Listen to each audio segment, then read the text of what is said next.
Hello everyone. Law with लुबीना में आपका स्वागत है। आज हम आपके सामने सबसे लैंडमार्क जजमेंट डिस्कस करेंगे। यदि आप एलएलबी कर रहे हैं, एलएलएम कर रहे हैं, पीएचडी कर रहे हैं या जुडिशरी का एग्ज़ाम दे रहे हैं, तब आपको इस केस के बारे में जानना बहुत ही ज़रूरी है। तो चलिए हम आपको इस केस के बारे में बताते हैं। इस केस का पूरा नाम है Maneka Gandhi versus Union of India, AIR 1978 SC 597। इस केस में 7 जजेस बेंच बैटिंग थी, जिसका नाम है MH Beg, YV Chandrachud, VR Krishna Iyer, PN Bhagwati, NL Untwalia, S Murtaza, Fazal Ali and PS केलस्लाम। तो 1973 में जब केशवानंद भारती केस आया था, तब 44 अमेंडमेंट आया था। उसके बाद में जब मेनका गांधी केस आया था, तब से इमरजेंसी लागू हो गई थी। तब जनता दल 44 अमेंडमेंट लेकर आई थी। जनता दल वाले जो थे वो नॉन कांग्रेस थे। मेनका गांधी पर उन्होंने कुछ पाबंदियां लगाई थी, जिसकी वजह से ये जो केस था वो अराइज हुआ, या हम कह सकते हैं कि इस केस का जो डेवलपमेंट हुआ वो केशवानंद भारती केस से ही हुआ था।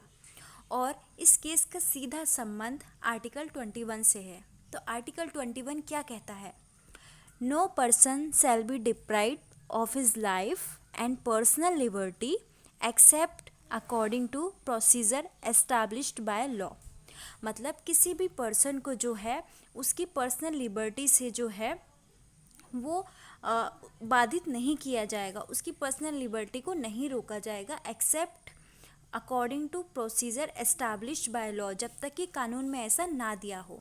तो इसमें दो चीज़ें होती हैं, एक तो होता है प्रोसीजर एस्टैब्लिश्ड बाय लॉ और दूसरा होता है ड्यू प्रोसेस ऑफ लॉ।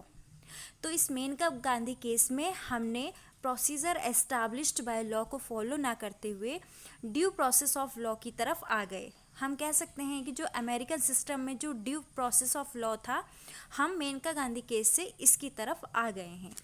तो चलिए इस केस के फैक्ट्स देखते हैं कि क्या हुआ था इस केस में। Regional passport office new Delhi ने मेनका गांधी से कहा कि आप अपना पासपोर्ट सरेंडर करो पब्लिक इंटरेस्ट में। उन्होंने रीज़न पूछा कि बताओ तो मुझे मेरा पासपोर्ट सरेंडर क्यों करवाया जा रहा है। तब कोर्ट ने उनको कोई भी जो है तब गवर्नमेंट ने उनको कोई भी रिटर्न में रीज़न बताने से मना कर दिया।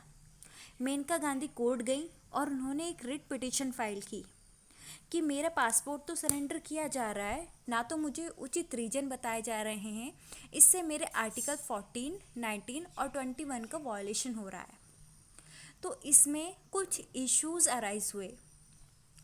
वो थे, पहला है whether right to go abroad is a part of right to liberty under article 21। क्या विदेश जाने का अधिकार जो है वो अनुच्छेद 21 में शामिल है या नहीं है। दूसरा, whether passport acts prescribe a procedure, क्या जो ये पासपोर्ट एक्ट है ये प्रोसीजर एस्टैब्लिश करता है। Third, is freedom of speech and expression is confined to Indian territories, क्या फ्रीडम ऑफ स्पीच मिलती है। यदि हम अब्रॉड से बाहर जाते हैं तो क्या हमें फ्रीडम ऑफ स्पीच वहाँ भी मिलती है। तो इसे देखने के लिए हम सबसे पहले रमेश थापर का केस देख सकते हैं, लेकिन उसे हम बाद में डिस्कस करेंगे। अभी हम इसी के इश्यूज डिस्कस करेंगे। नेक्स्ट इशू था इसमें, whether passport act violates article 14, 19 clause A, 19 clause 1A and 21, क्या ये जो पासपोर्ट एक्ट है ये अनुच्छेद 14, 19(1)(a) व 21 का उल्लंघन करता है। तब सुप्रीम कोर्ट के सामने ये सभी फैक्ट्स आए थे। तब सुप्रीम कोर्ट ने इसमें अपना जजमेंट दिया था कि passport act was declared null and void. जो पासपोर्ट एक्ट था उसको नल एंड वॉइड घोषित कर दिया गया, क्योंकि वो इनवैलिड था। कॉन्स्टिट्यूशन में जो कंडीशंस दे रखी हैं वो उनको फुलफिल ही नहीं कर रहा था, तो इसलिए वो नल और वॉइड रहा। Second, right to travel is under article 21, विदेश जाने का अधिकार भी अनुच्छेद 21 में शामिल है, इसलिए जो है मेनका गांधी बाहर जा सकती थी। If a law is deprived a person from liberty it has to fulfil requirement of article 14 and 19 also. अगर कोई भी जो है किसी भी पर्सन के अधिकारों का उल्लंघन हो रहा हो, उसकी पर्सनल स्वतंत्रता जो है वो हनन हो रही हो, तब भी जो है आर्टिकल 19 और 14 को ज़रूर फॉलो करना पड़ेगा। मान लीजिए जैसे किसी के आर्टिकल 14 और 19 का वॉयलेशन हो रहा है, उसके कुछ अधिकारों की कटौती कर दी गई है, तो उसके अधिकारों की कटौती कर दी जाएगी कुछ अधिकारों की, लेकिन आर्टिकल 19 और 14 को ज़रूर फॉलो किया जाएगा। फिर देखते हैं इसके इफ़ेक्ट्स क्या क्या रहे थे इस केस के आने के बाद में। तो a new doctrine of post decisional theory was evolve. जब ये केस आया तो पोस्ट डिसीजनल थ्योरी जो है वो आई थी। अब ये पोस्ट डिसीजनल थ्योरी क्या होती है? तो एक तो होती है प्री डिसीजनल थ्योरी और एक होता है पोस्ट डिसीजनल। तो जो पोस्ट डिसीजनल होता है उसमें एक्शन पहले ले लिया जाता है और केस बाद में चलता है। लेकिन जो प्री में होता है, प्री में केस तो पहले चलेगा लेकिन उसकी हियरिंग होगी, जजमेंट आएगा, तब कहीं जाकर उस पर एक्शन लिया जाएगा। जैसे इस केस में हुआ कि गवर्नमेंट कह रही थी हमने तो पब्लिक इंटरेस्ट में ऐसा किया, हो सकता है मेनका गांधी केस छोड़कर चली जाती, विजय माल्या के केस में जैसा हम देख सकते हैं। तो अगर जैसे किसी पर्सन को, गवर्नमेंट को लग रहा हो कि ये विदेश छोड़ के यहाँ अपना देश छोड़ के विदेश भाग सकता है, तब वहाँ पे जो है सरेंडर करा लिया जाता है। तो ये गवर्नमेंट के ऊपर डिसाइड करता है कि इसमें डिसीज़न क्या होना चाहिए। पासपोर्ट सरेंडर कर दिया, इसमें हियरिंग होगी, तो इसे ही कहते हैं पोस्ट डिसीजनल थ्योरी। तो ऐसे मौके पर होती है जहाँ पर देश छोड़ने की नौबत आ जाती है। नेक्स्ट है the court ruled that mayor existence of a law is not enough, such law must also be just, fair and reasonable.